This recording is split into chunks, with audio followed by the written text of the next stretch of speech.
Fala galera do canal do Pangeia, no vídeo de hoje falaremos sobre a população brasileira e as suas principais curiosidades.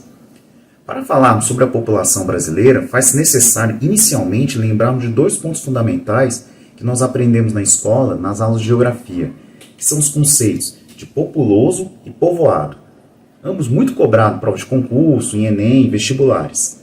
Dentro desse contexto, se compararmos o Brasil a seus pares, ou seja, aos outros países, nós veremos que o nosso contingente populacional perfaz a sexta maior população do planeta. E assim, o Brasil ele pode ser considerado um país populoso.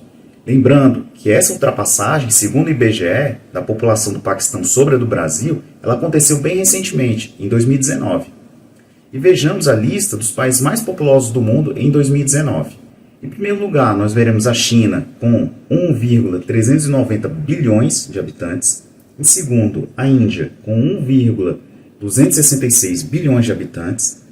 Em terceiro, os Estados Unidos, com 330 milhões de habitantes. Em quarto, a Indonésia, com 252 milhões de habitantes. Em quinto, o Paquistão, com 210 milhões de habitantes. Em sexto, o Brasil, com 208 milhões de habitantes. E em sétimo, a Nigéria, com 182 milhões de habitantes. E vamos aos conceitos. Povoado, aí entra uma questão curiosa. Somos, como vimos, um país populoso com alta população absoluta, mas seríamos, de fato, também um país povoado? O conceito de povoado ele remete a uma densidade populacional, ou seja, a quantidade de habitantes por quilômetro quadrado de um determinado lugar. É o dado relativo à densidade demográfica. E nesse quesito, o Brasil ele não está listado em posição do topo do ranking. Tal qual o quesito populoso, muito pelo contrário. E ao diluirmos a enorme população brasileira por nosso imenso território nacional, em um ranking de mais ou menos 190 países, o Brasil estaria mais ou menos na posição de 159. É interessante perceber para nós que os habitantes de grandes cidades, ou de centros urbanos médios, ou que seja, isso parece irreal, mas o que acontece no Brasil é que a nossa população se encontra muito mal distribuída e muito concentrada, principalmente nas grandes cidades da região sul, sudeste e nordeste. E de fato, tal divisão ela apenas é uma média em torno de 24 habitantes por quilômetro quadrado. É uma média baixa se comparada em termos globais.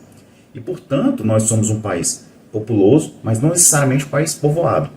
E note que no mapa uma nítida concentração populacional na chamada faixa litorânea. Alguns dos pontos no interior do Brasil possuem um alto índice de adensamento e são justamente chamados enclaves territoriais.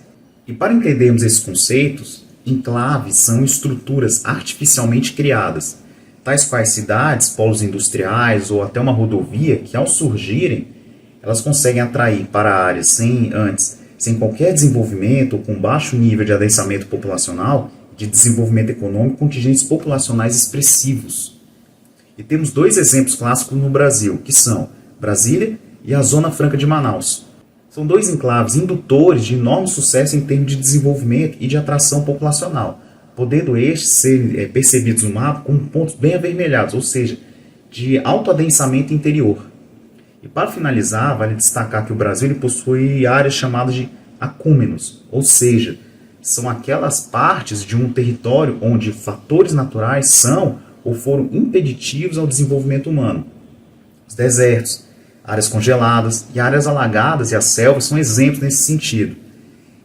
Em nosso país, a floresta amazônica e, em menor escala, a área do semiárido nordestino com a vegetação da caatinga são exemplos de acúmenos que nós temos no Brasil. Pessoal, por hoje é só. Na próxima aula nós falaremos sobre a evolução da demografia brasileira. E no mais, se inscreva no canal da Pangeia, dê um like e ative o sininho de notificações. Obrigado, valeu!